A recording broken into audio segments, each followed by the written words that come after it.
যেটা হলো সমুদ্রে মাছ ধরার মতো। সমুদ্রে কিন্তু মানে কী পরিমাণ মাছ আছে কেউ কিন্তু ইমাজিন করতে পারে না। মার্কেট প্লেসগুলোতে, ইন্টারন্যাশনাল মার্কেট প্লেসগুলোতে যেখান থেকে আমরা কাজ নেই, এগুলোতে এইরকম কাজ আছে যে আপনি ইমাজিন করতে পারবেন না কী পরিমাণ কাজ আছে। তা আপনাকে শুধু জানতে হবে কীভাবে মাছ ধরতে হয়।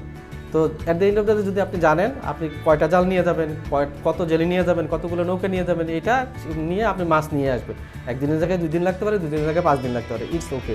কিন্তু ইন্ডাস্ট্রি হলো এরকম, এটা একটা ম্যাসিভ জায়গা। আমরা অনেকে মনে করি কি যে ফ্রিল্যান্সিংটা হলো একজনে করার জিনিস।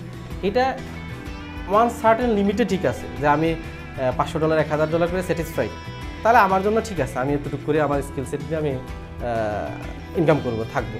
কিন্তু আমরা যারা এন্টারপ্রেনর, যা বা আমাদের ভীষণগুলো একটু বড় বা স্বপ্নটা আর একটু বড়, তো তাদের কিন্তু আর এই যে $1000-5000 হয় না। আমাদের স্বপ্ন থাকে $1000-5000 কীভাবে 10,000 করা যায়, 10,000 কি 20,000 করা যায়। তো সেই ক্ষেত্রে কিন্তু আমাদেরকে এই যে স্কিল, ম্যান পাওয়ার, বিদ্যুৎ, তারপরে গভর্নমেন্টের আদর যে পলিসিসগুলো যেগুলো আমাদেরকে হেল্প করবে, তো এগুলো কিন্তু সাপোর্টিভ, এগুলো কিন্তু লাগবেই আমাদের। আমরা যে কাজগুলো করি এটা হচ্ছে অনলাইনে কমিউনিকেশন করি। তো অনলাইনে কমিউনিকেশন করতে গেলে আমাদের 24 আওয়ার্স অ্যাক্টিভ থাকতে হয়, হুইচ ইজ একটা পার্সনের জন্য এটা পসিবল না। হয়তো 1 মাস 2 মাস আমি কন্টিনিউ করতে পারলাম, তারপরে কন্টিনিউ করা পসিবল না। বাট এরকম যদি অনেকজনের সাথে একটা টিমভাবে যদি কাজ করা হয়, তাহলে একটা টাইম শিডিউল করে বা টাইম রোলিং করে কাজটা করা যায়, খুব ইজি হয়। ইন্ডিভিজুয়ালি করলে আপনি একাই কাজটা করতেছেন, যখন আপনি একটা টিম বিল্ড করতেছেন তখন কিন্তু আপনি আরও 5 জনকে কর্মসংস্থানটা দিচ্ছেন। বাইরের এই যে অনলাইন মার্কেট প্লেসগুলো থাকে, যেমন ফাইবার, আপওয়ার্ক, এই মার্কেট প্লেসগুলো থেকে বায়ারদের সাথে কমিউনিকেট করে তাদের থেকে অর্ডারটা বুঝে নিতে হয় এবং সেটা আবার হচ্ছে ডেভেলপার যারা থাকে তাদের কাছে হস্তান্তর করতে হয়। তারা কাজটা কমপ্লিট করে আবার আমাদের কাছে দিয়ে দেয়, আমরা সেই অনুযায়ী বায়ারদের কাছে আবার টোটাল কাজটা কমপ্লিট করে দিই।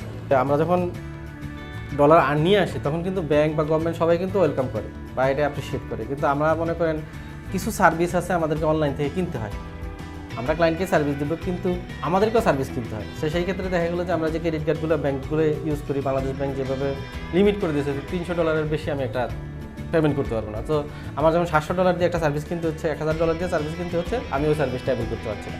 সো এটা একটা বটল নেক, কার্ডগুলোর জন্য একটা বটল নেক। বাংলাদেশ গভর্নমেন্ট বা বাংলাদেশ ব্যাংক এই জিনিসটা দেখা উচিত। আমাদের মতো ফার্মগুলোতে দরকার প্রভিশন করে দিবে যে যারা এন্টারপ্রেনার তাদের জন্য ডিফারেন্ট টাইপস অফ কার্ড থাকবে, তারা চাইলে $1000 থেকে $5000 পর্যন্ত ট্রানজ্যাকশন করতে পারবে। কিন্তু এই $300 লিমিটেশনটা কিন্তু আমাদের বিজনেসের জন্য একটা বড় বাধা। আইটি ফার্মগুলোকে 2024 পর্যন্ত কিন্তু করমুক্ত করা হয়েছে, তার মানে আমাদের আর্নিংটা আসলে করমুক্ত। তারপরে একটা কর আমরা দেই, মিনিমাম কর, যেটা ওই যে প্রসেসিং ফি হিসাবে যেটা 0.5% ধরে টোটাল যে গ্রস রেভিনিউ আসে সেটা আমরা দিই, ফাইল মেনটেন করি, এটা অ্যাবসলিউটলি ফাইন। সো আমি মনে করি না গভর্নমেন্টের এখনই ওই সময়টা চলে আসছে যে এখান থেকে ট্যাক্স নেওয়া উচিত। আমি মনে করি অ্যাটলিস্ট 2030-32 সাল পর্যন্ত আমাদেরকে এই ধরনের ফ্যাসিলিটিস আরও ক্রিয়েট করতে হবে। তখন আমাদের একটা ম্যাসিভ মার্কেট তৈরি হবে, তখন আস্তে আস্তে গভর্নমেন্ট এগুলো থেকে ট্যাক্স আদায় করে শুরু করতে পারে।